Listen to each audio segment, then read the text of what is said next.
भारत में शिक्षा प्रणाली मुख्य रूप से सैद्धांतिक ज्ञान और रटने पर आधारित है। भारत जैसे देशों में शिक्षा प्रणाली अक्सर अंकों और ग्रेड्स पर केंद्रित होती है। परीक्षाओं में प्राप्त अंक छात्रों की योग्यता का प्राथमिक मापदंड बन जाते हैं। विद्यालय परीक्षाएं अभी भी पारंपरिक पैटर्न का पालन करती हैं, जहां लिखित उत्तरों को प्राथमिकता दी जाती है, जबकि समस्या समाधान, क्रिएटिविटी या तकनीकी कौशल का मूल्यांकन सीमित होता है।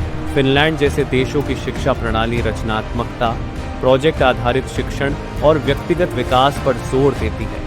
Media literacy is not one single subject. It's taught across all subjects. For example, in Finnish language and literature, we teach the basic skills. We talk about fake news, source analysis, media criticism.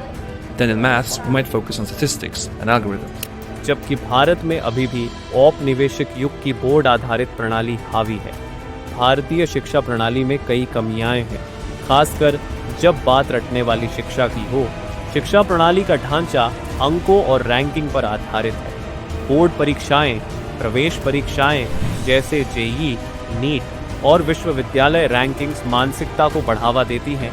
पाठ्यक्रम और परीक्षाएं अक्सर स्मृति आधारित होती हैं, जहां छात्रों को तथ्यों और सूत्रों को याद रखने की आवश्यकता होती है, बिना उनकी गहरी समझ या अनुप्रयोग को प्रोत्साहित किए। उदाहरण, विज्ञान और गणित में सवाल अक्सर किताबी जवाबों पर आधारित होते हैं, न कि विश्लेषणात्मक सोच पर। उदाहरण के लिए, एक छात्र जो प्रोग्रामिंग में कुशल है लेकिन सैद्धांतिक परीक्षा में कम अंक लाता है, उसे अवसरों में नुकसान हो सकता है। विज्ञान के सिद्धांत तो पढ़ाए जाते हैं, लेकिन उनका व्यावहारिक अनुप्रयोग शायद ही सिखाया जाता है। कई स्कूलों और कॉलेजों में पाठ्यक्रम पुराना है और उद्योग की वर्तमान आवश्यकताओं जैसे एआई, डेटा साइंस से मेल नहीं खाता।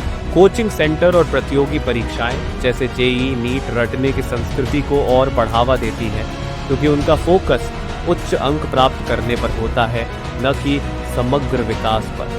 टॉपर की अवधारणा को सामाजिक और शैक्षिक स्तर पर बढ़ावा दिया जाता है, जिससे कौशल आधारित मूल्यांकन को कम महत्व मिलता है। अंकों की दौड़ में छात्रों पर अत्यधिक दबाव पड़ता है, जिससे मानसिक स्वास्थ्य समस्याएं जैसे तनाव, चिंता और अवसाद बढ़ते हैं, जिस कारण शिक्षा का उद्देश्य केवल नौकरी पाने तक सीमित हो जाता है।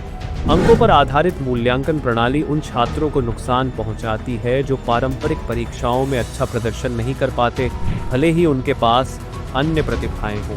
समाज में अंकों को सफलता और बुद्धिमत्ता का पर्याय माना जाता है।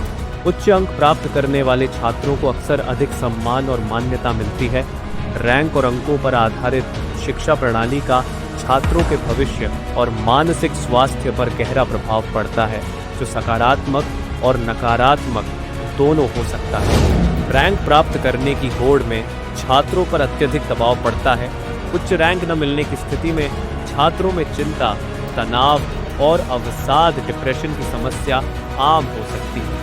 उदाहरण के लिए, भारत में जेईई, नीट जैसी प्रतियोगी परीक्षाओं की तैयारी करने वाले छात्र अक्सर मानसिक दबाव का सामना करते हैं। जो छात्र उच्च रैंक प्राप्त नहीं कर पाते, वे अक्सर अपनी योग्यता पर संदेह करने लगते हैं। ये उनकी आत्म छवि को नुकसान पहुंचाता है और दीर्घकालिक मानसिक स्वास्थ्य समस्याएं पैदा कर सकता है। लंबे समय तक पढ़ाई, कोचिंग और रैंक सुधारने की दौड़ में छात्र शारीरिक और मानसिक रूप से थकान, बर्नआउट का शिकार हो सकते हैं। नींद की कमी और सामाजिक जीवन का अभाव इसे और गंभीर बनाता है। रैंकिंग प्रणाली में केवल उच्च रैंक वाले छात्रों को ही प्रतिष्ठित कॉलेजों या नौकरियों में अवसर मिलते हैं। इससे मध्यम या निम्न रैंक वाले छात्रों के लिए भविष्य की संभावनाएं सीमित हो सकती हैं, भले ही उनके पास अन्य कौशल हों। रैंक के आधार पर छात्रों को अक्सर सामाजिक दबाव में ऐसी स्ट्रीम या करियर चुनने पड़ते हैं जो उनकी रुचि या योग्यता से मेल नहीं खाते, जैसे इंजीनियरिंग या मेडिकल क्षेत्र में जाने का दबाव, भले ही छात्र कला या सामाजिक विज्ञान में रुचि रखता हो। आर्थिक रूप से कमजोर छात्रों को महंगी कोचिंग या संसाधनों की कमी के कारण उच्च रैंक प्राप्त करना मुश्किल होता है, जिससे उनके भविष्य के अवसर और सीमित हो जाते हैं। ये सामाजिक असमानता को और गहरा करता है। भारतीय ऑनलाइन शिक्षक और प्लेटफॉर्म जैसे अनअकैडमी, फिजिक्स वाला और अन्य मुफ्त या कम लागत वाली शिक्षा प्रदान करके लाखों छात्रों तक पहुंच बनाते हैं ऑनलाइन प्लेटफॉर्म अक्सर एक ही तरह की सामग्री प्रदान करते हैं जो हर छात्र की सीखने की गति, शैली या ज़रूरतों के अनुरूप नहीं होती। उदाहरण के लिए, एक कमज़ोर छात्र को बुनियादी अवधारणाओं की अधिक ज़रूरत हो सकती है जो तेज़ी से चलने वाले कोर्स में संभव नहीं होता। मुफ्त या कम लागत वाले कोर्स में शिक्षकों का प्रत्यक्ष मार्गदर्शन कम होता है, जिससे कमज़ोर छात्र पीछे रह जाते हैं। भारतीय शिक्षा प्रणाली को ठीक करने के लिए छात्रों, अभिभावकों और शिक्षकों की भूमिका महत्वपूर्ण है। ये एक समग्र दृष्टिकोण की मांग करता है, जिसमें संरचनात्मक सुधार, सामाजिक जागरूकता और व्यक्तिगत प्रयास शामिल हो।